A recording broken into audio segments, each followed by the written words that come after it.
plusieurs présumés terroristes interpellés pour le moment, arrêtés. Ça s'est passé en présence des populations qui étaient déjà mobilisées aussi. Il ne faut pas l'oublier. Nos populations soutiennent massivement les actions de nos forces de défense et de sécurité. Ces présumés terroristes, nous sommes en train de chercher encore plus d'amples d'informations pour vous informer davantage. Ça s'est passé dans la localité de Kati, la ville de Kati. La ville de Kati n'est plus à présenter. Et les gens qui nous suivent savent réellement de quoi il s'agit quand on parle de la ville de Kati, juste à 15 km de Bamako.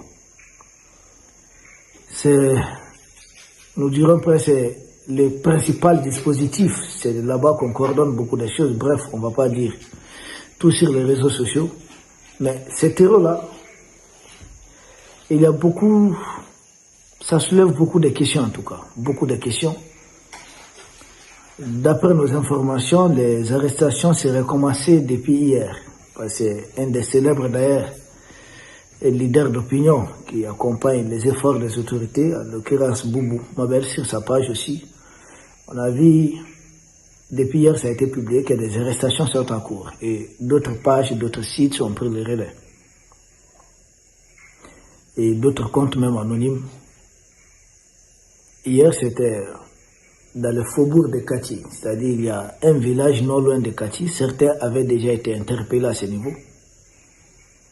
Mais ce qui s'est passé aujourd'hui, c'est qu'ils sont arrivés à bord des véhicules de transport commun que d'aucuns appellent ici Sotrama.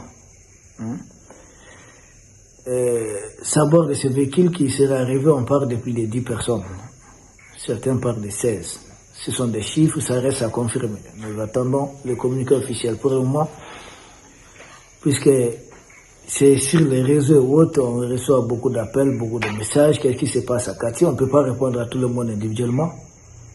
Mais d'après les quelques témoins qui étaient sur place, il s'agit des témoins. Ils sont arrivés à bord de Sotrama, d'un véhicule Sotrama. Et les chauffeurs qui étaient en train de conduire le véhicule en question. Les chauffeurs seraient descendus pour signaler leur présence aux militaires qui se trouvaient à ce niveau, à ce point de contrôle. Parce que vous savez, il y a des points de contrôle un peu partout au Mali maintenant. On essaie de traquer les terreaux. Un peu partout. Donc au niveau des villes, il y a des fuites, il y a plusieurs dispositifs en place. Et les chauffeurs auraient signalé qu'il y a des terreaux dans son véhicule. Et là, les militaires dans leur fuite ont découvert ce que vous savez, et tout de suite, ils ont pris le contrôle du véhicule. Ils ont amené ces terreaux. C'est pourquoi vous voyez certaines images où ils avaient déjà, ils ont déjà des yeux bandés, ils sont et vous avez peut-être des mains liées ou bien autres. C'est des présumés terroristes qui ont été interpellés. Nous parlons de présumés parce que jusque-là, les populations ont dit que c'est avéré, qu'il y aurait beaucoup d'armes. Mais ce qui est officiel, c'est quand l'armée va publier un communiqué dans ce sens. Je crois que vous aurez, là en ce moment, on aura plus d'informations. Tout ce que je suis en train de dire, il s'agit des gens qui étaient sur place, qui ont discuté avec des gens qui étaient sur place. Et c'est pourquoi les réseaux sociaux ont été tout de suite pris. Ça soulève une question, nous autres pays qui sont des pays en guerre, nous qui sommes en guerre contre les impérialistes, nous devons multiplier des informations à l'endroit de nos forces de défense et de sécurité. Si réellement ces chauffeurs agissent ainsi, c'est salutaire.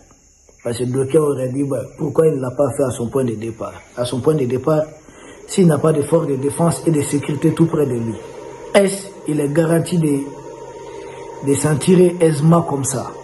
Et je pense en conduisant et en arrivant aux côtés des militaires et signaler tout de suite. C'est un acte, c'est ce qui est demandé surtout. Parce que si jamais on avait fouillé et que lui n'avait pas signalé la présence, il allait être aussi traité comme les groupes armés, comme les terroristes.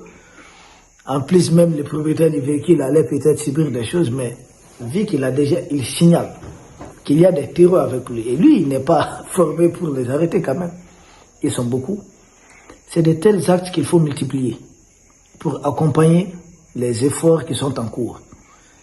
Notre président même, la première institution, son excellence, le général Assimi Goïta, il a dit publiquement dénoncer les malfaiteurs.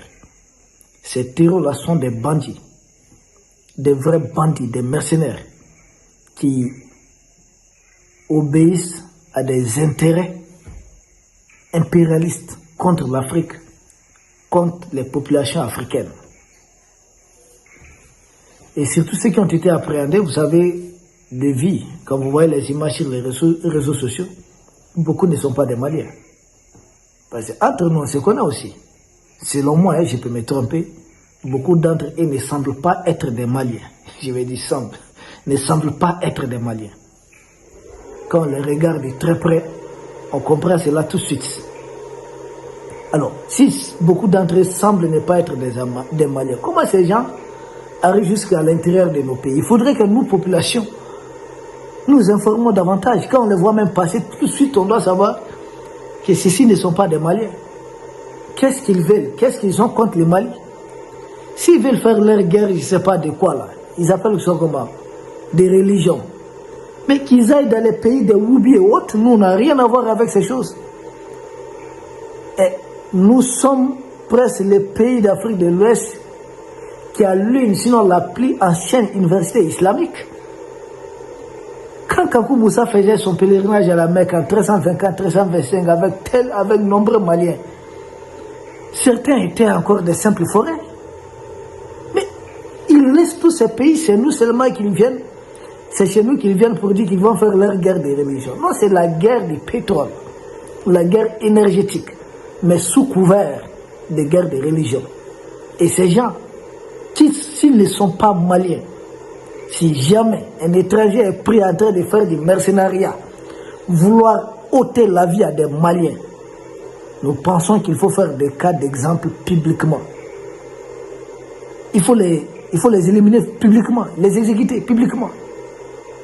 Après, les donneurs de leçons ne vont pas nous dire quand même que ce n'est pas normal. J'ai dit, mais écoutez, les pays qui financent le plus de démocratie au monde, ce n'est pas les États-Unis. Ils ont dit que leur ennemi était devenu Saddam Hussein. Ils l'ont fait pendre publiquement. Pourtant, Saddam Hussein était leur ami. Ils ont utilisé Saddam pour faire la guerre de l'Iran contre l'Irak. Chez eux, la prison d'Abu Ghraib, la Guantanamo et autres, nous ne sommes pas en train de faire pareil. Mais attends, les ressortissants des pays voisins, quand je dis ne ressemblent pas aux Maliens, suivez notre regard. Même quand vous les voyez, même à travers la couleur des peaux, même à leur physionomie même, ils ne peuvent pas quitter leur pays, laisser leur population vivre tranquillement et venir s'aimer la merde chez nous. Tout étranger pris dans ça, il n'y a pas de pardon. Si vous avez à commettre acte la votre guerre de religion, faites ça dans votre village, là-bas, dans votre pays. Vous n'avez pas à venir ôter la vie des Maliens, agresser nos chauffeurs parce qu'ils conduisent simplement des camions citernes, aller incendier des usines. Pourquoi? Tous ceux qui le font ne doivent pas avoir de pardon. Donc, à présent, nous lançons un appel à nos populations d'informer davantage. Parce que les terreurs, d'après ce qu'on nous rapporte par endroit, sont parvenus à créer une sorte de psychosie aux gens. Non, non, non. Si vous appelez seulement, ils sont au courant. Ils ne sont au courant de rien. Il n'y a que peut-être des gens avec qui certains discutent, qui peuvent peut-être être leurs collaborateurs et rapporter. Mais les terreurs là ne sont au courant de rien. Donc que les gens n'aient pas peur. Parce que la guerre contre le terrorisme, son ennemi, surtout si vous avez peur, si vous montrez, si l'ennemi en face constate que vous avez peur, c'est fini pour vous. Personne ne doit avoir peur. Nos forces de défense et de sécurité sont en train de faire du bon boulot. Ces gens, pour attaquer des places fortes, essaient chaque fois d'infiltrer les villes. D'abord. Et comme ça, de l'intérieur, ils commencent leurs opérations sales. Puis arrive peut-être une force positionnée à l'extérieur de la ville. Déjà, les organisations de jeunes, au niveau de chaque quartier, au niveau de chaque ville, doivent se rassurer. Dès qu'il y a un nouveau venu, il s'agit bel et bien de quelqu'un qui n'est pas aussi dangereux. Il faut de la vigilance. C'est pourquoi j'avais salué quand le maire de Markala avait pris une décision pour permettre à la jeune pardon, à la jeunesse, excusez-nous, à la jeunesse de mettre en place un comité de veille. Parce que les jeunes de la ville ou bien du village savent qui est nouveau venu, ou bien qui est là, ça fait, je sais pas, un bout de temps.